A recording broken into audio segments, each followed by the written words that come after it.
Hello, everyone, and welcome to Tarnished Bronze, where the interstitial Avengers are no more, and we are well and truly into the Byrne era of Avengers, where the West Coast and the normal Avengers are just gallivanting, and we are going to get taken to the negative zone today. So, Patrick, did you get these episodes or these issues as a kid, or are these new Uh, to you? I think these I may have purchased later when I was filling out my Avengers runs because yeah these were sort of at the tail end of my collecting, I think. All I have right. to say, John Byrne started with a little bit of a whimper. We weren't too impressed with his Lava Men story, but he makes up for it in this one. This is actually a entertaining story. And a good team as well. Like we're still kind of like not with all of the heavy hitters, but it's not like a terrible team, which we have had on the odd occasion with the Avengers. So we're starting out with issue 308. I said Um, interstitial Avengers no more. We're yeah, now in the Byrne era, as short-lived as it was. yeah. So um, essentially, the in Hydra base, we've gotten out of all of the Fantastic Four members being in the team. I think, or I hope, we have. Yeah, I'm not not sure what is going on. Just what are the Avengers doing right now, Patrick? I feel like Hydra Base is always under some sort of is always in a disaster. Yeah, this is wrapping up the beginning of this first issue, 308, wraps up the end of the Lava Men story where the evolved Lava Men have turned themselves into a golden jet to fly everybody home, which is kind of a silly plot device, but I think we have to allow it so that the Avengers have a way to get home from the subterranean lair. I mean, maybe Mole Man could have brought him back and it wouldn't have been Yeah, so, I just thought that was kind of silly. But meanwhile, Invisible Woman, Mr. Fantastic, with an assist from Wonder Man, have saved Hydra Base from destruction once again. Of course, Hydra Base is being saved from destruction, like you said, is definitely become a trope. It will not be saved every single time, but this time it was saved again.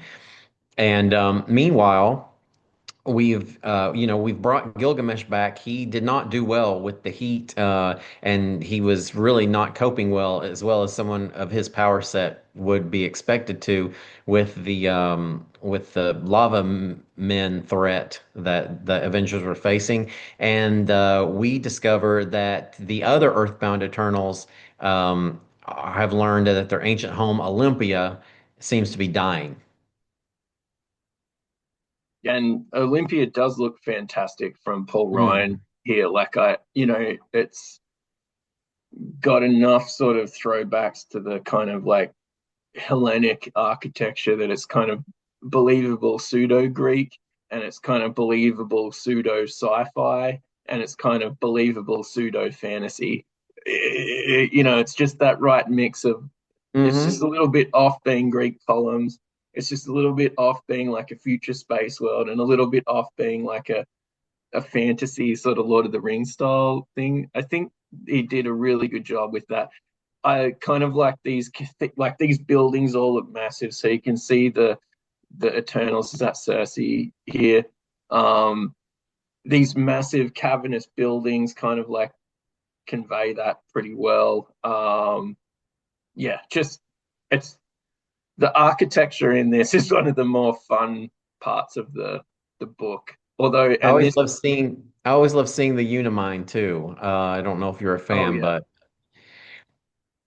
one of my favorite things about this issue was Cersei's apartment. I always love those sort of details. yeah. So we've had some good apartments on Tarnished Bronze. We've got the downtown Gotham City one. We've got Doctor Fate's apartment, which is pretty good. But this might trump it as far as accoutrement just in the apartment. It's quite well populated with little trinkets and stuff like that, and there's Lots plenty of of spaces to sit, which is another bonus. As you know from our discussions, we need places to sit. Cersei did not really care about cultural appropriation in 1989. She was okay with decorating her apartment with, different tribal pieces. I actually think that's cool, but nowadays I don't know, maybe that wouldn't fly. Yeah, so what happened? Yeah, I don't know. We went from celebrating cultures to kind of being afraid of that, I think, a little bit. Oh But no, that's what happened usually in this issue? Oh, um, I thought you were asking me a societal political question. I was like, I don't know if we need to go into that. So the Avengers are trying to save Gilgamesh. They don't know what's wrong with him. They take him to Cersei, who is the other Eternal that they kind of know and is handy. She's nearby. She really can't help him.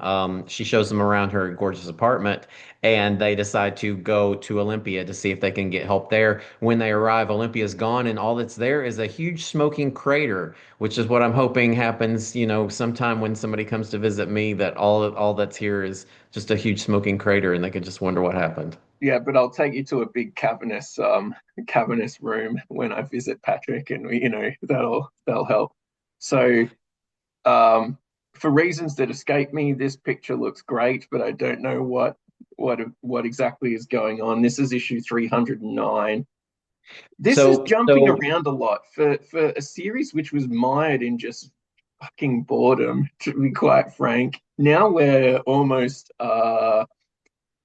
demented with the amount of varied scenery and varied characters and varied people that we're doing. It's cosmical, it's down to earth. We're on Hydra base or in outer space. Eros is there. Eros is not there. What's we're going on? underground. So Yeah, what's happened here is we're trying to discover where Olympia has gone to, and Thor, with the help of Mjolnir, has discovered that Olympia has been sent to the negative zone. So he's opened a portal to the negative zone, and they're going to enter to try to find what's happened to the capital of the Eternals. and just pointing it out, Namor never change. I love wearing my swimmers to outer space. I love wearing them to the negative zone. I love wearing them to professional occasions. Like He never gets cold. just it never stop. Like you do you, pal, is what I want to get across to him. Um, Loved this. yeah, Loved I it. so good. I don't know why I always was interested in Great Lakes Adventures. I mean, they didn't have many showings, but I remember knowing about them when I was the age when these comics came out. But I don't, like I said, I don't think I necessarily had this one. And for some reason, just this team of misfits, they had interesting powers, they had cool looks. Um, Probably wasn't a huge fan, pun intended, of Big Bertha. I think that's her name. I don't know, maybe that maybe says something about me that's not good, but I remember not liking her as much. She reminded me of the Blob.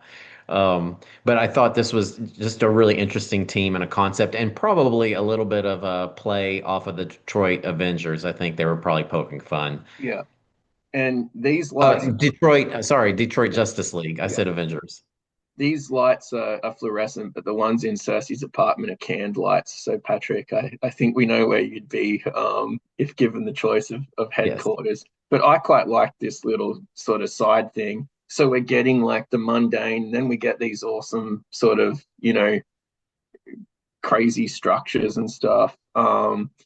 One of the best things in this issue is the the environment which the Avengers find themselves in. I can't get enough of those sort of like it's one thing to describe in a caption, blah blah blah looks wondrous. It's another thing to actually well draw these characters in something that looks amazing and fantastical and wonderful. And I just wanted to give Paul Ryan the full shrift, if you know what I mean, of being able to create this extravaganza. And then Oh, popular go back one. What do you think's going on with the shadowing in the bottom there? I don't I couldn't figure out who that was meant to be. That's Cersei, but I don't know why. Is it my so some of those have the like it doesn't look like a weird ink bleed and it's And the not zip She-Hulk's coloring is so off. I assumed it was supposed to be shadows, but I no couldn't it's make heads it's or it's tails of not it. that zipper tone. So it's not the little dot thing. It's like it's colored that way, which speaking of light and shade, one of the things that we've covered in the transition from the 80s to 90s is how the shadow was being able to be made better, and very few people in the 80s can get the black bits to kind of like gradate without using zipper tone or inking techniques. Here they've tried to color something gray and it just looks really wrong. And I think that's what has happened. Instead of making the grayness in the black and white tones, they've tried to use the color gray and it looks okay as the bottom of this sort of space island, but it doesn't look as good when you're using it on people. It reads as like this person is gray as opposed to this person is in the shadows. Does that make sense to you, Yeah, but Patrick? Like, the She-Hulk's hair though is a weird color too. The whole that whole panel is very weird. and yeah, is she also Grey Hulk as well? Not now, not Or at are they this. in the actually? Are they in the negative zone? Well, they are, but I mean that doesn't make them look different, I Like, don't think. no, I mean, is that some sort of when they punch through that hole? Are they? Oh, I want to no. get a no prize. I'm really, really angling because now to get the no prize right, you have to explain the weird thing. Yes. So I think in order to Maybe permeate, they're still adjusting to having entered the negative zone. yeah, That's in order to permeate the negative bubble, when one is going through that negative membrane, you become part of the membrane, tangentially, or like, part of that sort of uh intermediate zone. If this is the interstitial Avengers, we are now in the intermediate zone between the positive zone and the negative zone. And that should give us enough to get us a letter from Marvel Comics. So I'm really optimistic that that will arrive in the the post. executives have to be watching, Yeah, surely. yeah, definitely. I quite like the fact that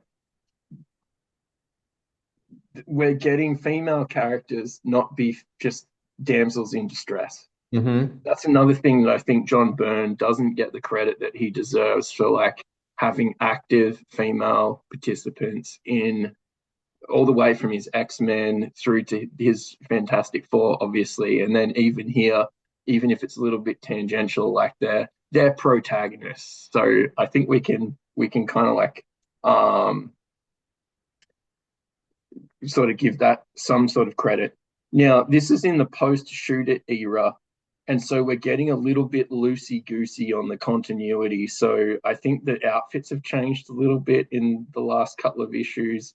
Not sure that that matters, but maybe everyone has like a dress and an outfit that they wear to the negative zone, and then another dress for more formal occasions on Earth. So, Patrick, do you have any kind of like um, issues about why they're splitting up? Like, do you think it's just like plot device, get these characters out of there, get these characters out of there? Because we're gonna Easier have, to separate them for one thing, so that we can have, different things happen to them. They can kind of, because we're going to end up with, I think, Thor sort of fighting on his own at some point. yeah. And is that the end of the issue? I thought I had. Oh yeah, what I wanted to highlight is I hope that we can get this in the full screen. What I wanted to highlight is look at that crunch. Yeah. So we're dealing with She-Hulk, and we know that She-Hulk is basically like a he-Hulk, only a she, and can take a beating, for want of a better word. But just look at the side of the building. She's flung into the side of the building. It's all crashed, and then when she hits the deck, you can feel like you can see the like you don't need the sound effect. Like you can just see the damage. Like um Paul Ryan is fast becoming one of my favorite artists. Just it's not as busy, it's not as gritty as some of the other things that I gravitate towards. That with Tom Palmer doing his inks, it's visually just so consistent from day to day, week to week. So we've got She-Hulk out, we've got Cersei out, we've got all of the other Avengers kind of like off into their different areas of this mysterious city. In the next episode, we're going to get the climax of the negative zone, and we're going to see our old friend from Fantastic Four. What issue was that? Fantastic Four Blaster. Oh my goodness. I don't remember when we saw him last, but Yes, exactly what you said. We've got all of the characters sort of eliminated except for Thor. He's the only one that's sort of left to face Blastar, and we do have the revelation of Blastar as the villain who has sort of destroyed Olympia, which to me was a little bit reminiscent of the Anti-Monitor's palace in Crisis on Infinite Earths, Oh, okay. the destroyed white buildings and whatnot. I just want to also comment on Blastar, such a compelling victim or victim villain, very Terrax coded for me, just sort of no redeeming qualities, just pure evil. And that's something I really appreciate. I've always appreciated about him. But yeah, Yeah, he's sort of revealed, and really only Thor is there left to face off with him. and the reason that I didn't have any of those pictures in the last issue is because we basically get this is 1988, so we get a recap regardless of if we want Mhm. it or not. And here's a better picture of how that all went down. And Mjolnir and Blastar, I believe, just blasts. It's all in the name, folks. So he's got the awesome fist of blasting +3 there to really have extra damage and extra accuracy. What would his bonus be, Patrick, if we were rolling Oh, D&D? well, well, it depends on if his arm is amputated, like it is in that second panel there. I know that's perspective, but that looks a bit weird. Yeah, I mean, I think he has, he definitely has like probably plus 16 strength. Also, we can't forget that. And it seems to me that Thor has the Chris and Liam Hemsworth Latissimus Dorsey of Triumph there. Like, look at his awesome undershirt. Like the people that make the homemade gym outfit and they don't strip just the sleeve of the shirt. They strip the sleeve of the shirt and then make a new seam so that the whole like t-shirt part of it is all open as well. I think they This call it a thong. Okay, like this is just reading to me like that. So amazing, so good. Like, and Patrick, if you have it, flaunt it. If you've got lats like that, I'm not going to begrudge someone modifying their costume to really show them off because it pairs quite well with the fetching cape, and we all know how fetching a cape can be. Um, just you can only do this stuff in comics. It just looks so stupid. He's got a hammer, but it's deflecting this amazingly powerful beam. And then he Yes, hammers the floor with it. yeah. Everyone is it's the 1980s. Everyone is just into just floor powers. Like we're gonna do floor and earth based. Like just we need to fill an issue up. What are we gonna do? Just have some earthquakes happen, and Thor's gonna belt the shit out of the ground, and Blastar will fall over, and it'll be a done. It'll be a done deal. So I don't. I think I'm going off script with my notes. My notes say Blastar is doing some good blasts, so we've covered that. He's a blast from the past. Um, oh, Namor triumphant. Look at him. He's carrying Captain America out like he's Kevin Costner with Whitney Whitney Houston. Houston, yeah. Yeah. Well, and they're reminiscing about fighting the Nazis, which is sort of foreshadowing the eventual return of the original Human Torch. Off screen, too, I don't know if you have this, but Odin has become aware of what's going on, and he sent the Warriors 3 to assist Thor. I mean, yeah, because he knows that Thor's in trouble. So Well, that's good that he's got a hotline to Odin. Odin just sensed it. Oh, He just okay. keeps tabs on him. Nice. At least God, Dad, leave me is that alone. Why are you always checking on me? is Odin being a tiger mom or a I mean, helicopter yeah, a mom? helicopter parent. Yeah. Okay. Yeah, that's kind of fun. But yeah, I thought these panels with Namor and just like if anyone wanted to be saved, I'm really hoping it's someone with that sort of physique wearing that outfit. Like if I'm just like I'm in a hotel room right now, if my door gets locked and I'm trapped and someone has to come in through this window to save me, I really hope that they're dressed for the occasion. I don't want the fireman in the full fire protective outfit. I want them oiled up, lathered in order to slither through whatever little With the scaled bikini.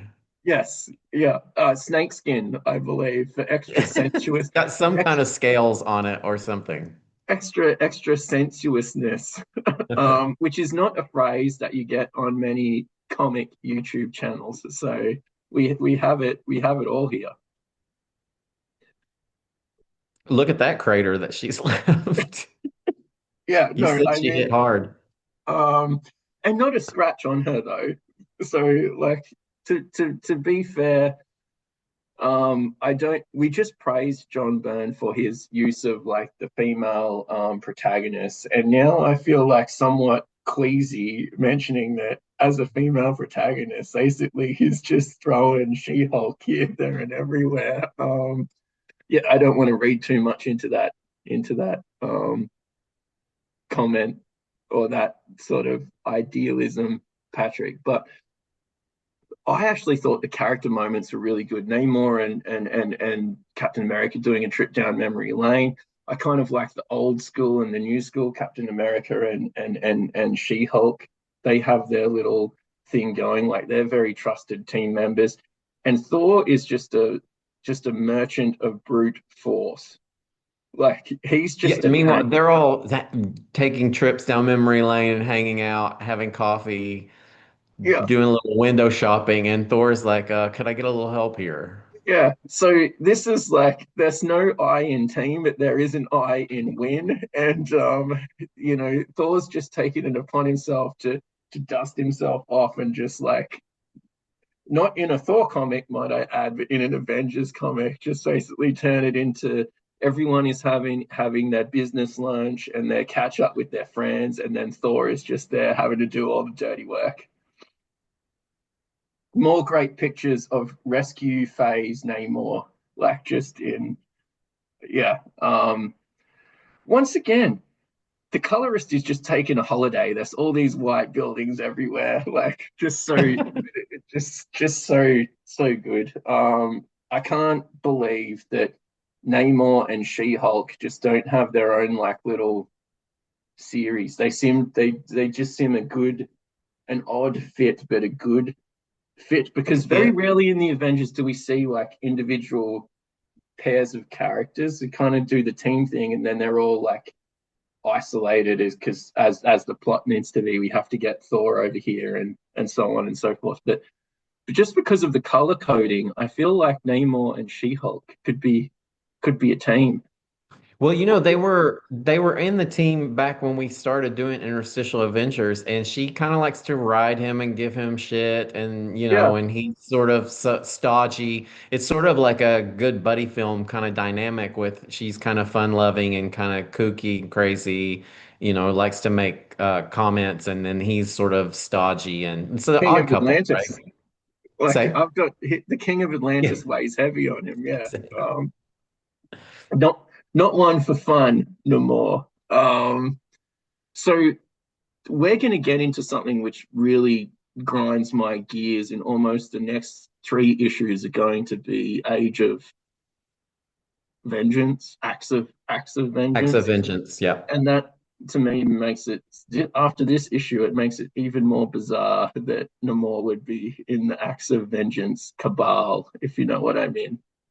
But we'll talk about that down the pike.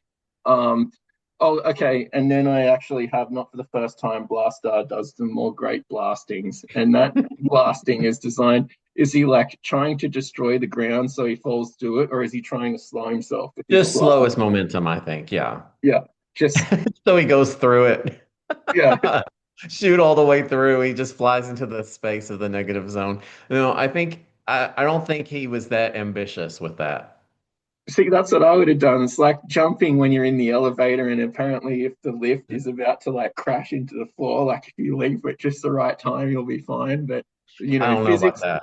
physics is a hard beast to triumph over. So I'm just wondering if this is like the equivalent of leaping in the lift as it crashes into the ground. Whether Blastar really thought about that. Um, then we, for reasons that escape me, we just have alleyway based um, panels. I think that is foreshadowing for the Acts of Vengeance, if I recall correctly. Okay. It's been a little while since I wrote my notes about this. Yeah, but I just thought there's some really good art. It's not as popping as some of the other stuff that we've covered on the channel, but it's like more than competent and it serves the story. And I'm actually surprised it's so good because I didn't initially. I like Paul Ryan, the artist. I like Tom Palmer, the inker. I felt that in the Lava Man that mesh didn't really go too well, but this looks like they Mhm. have a kind of like simpatico relationship. Um, yeah, more great panels. This is the final sort of fight scene. We've got Blastar down on the ground with everybody, and great effects here. Um, yeah, did that this seems to just wrap up pretty cursorily, right, Patrick? Like it seems we got to get out of here in 3 issues or less. Yeah, we find out that the Eternals have found Blastar and nursed him back to health, and he paid them back by trying to destroy them all. And they have finally been able to reconstitute themselves. That's what we're seeing here. And then they eventually are able to sort of defeat him. Yeah, so I've the environment and the whole sort of backdrop of these issues seemed really good. I loved how the Avengers team were kind of like paired up into all of their various individual groups as opposed to them doing their stupid standing around Avengers Assemble stuff, which kind of grates a little bit. Often I know in the fight scenes they'll all individually take their man on man, but here we had like a physical separation as well as just a character v character separation, and I kind of like that. I feel that John Byrne sort of is doing the same old stuff, but he does it with a little bit of a twist, which makes it more fun. Um, Much improved over the Lava Man. The art team is gelling together a lot better for me. These are just meh in comics that are okay, but I didn't hate them as I read them, and they weren't as interminable as some of the other Avengers that we've read. So Patrick, based on the fact that just the contrast to the last almost 10, 15 issues is so big. This maybe seems like it's a revelation compared to just an improvement. Your thoughts?